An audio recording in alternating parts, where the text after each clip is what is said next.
To check sensor function on your Samsung Galaxy S24 Ultra, swipe down the top of the screen and then tap setting icon. Scroll down the screen to find device care. Tap device care.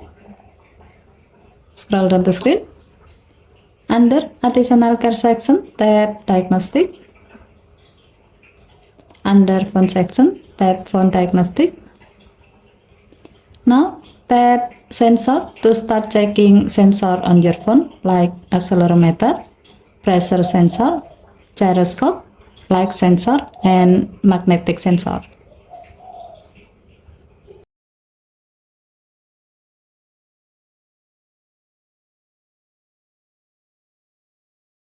If there's no issue found during the test, your phone will inform you that all sensors on your phone are normal. Okay, thank you for watching. Please help to like and subscribe. Have a nice day.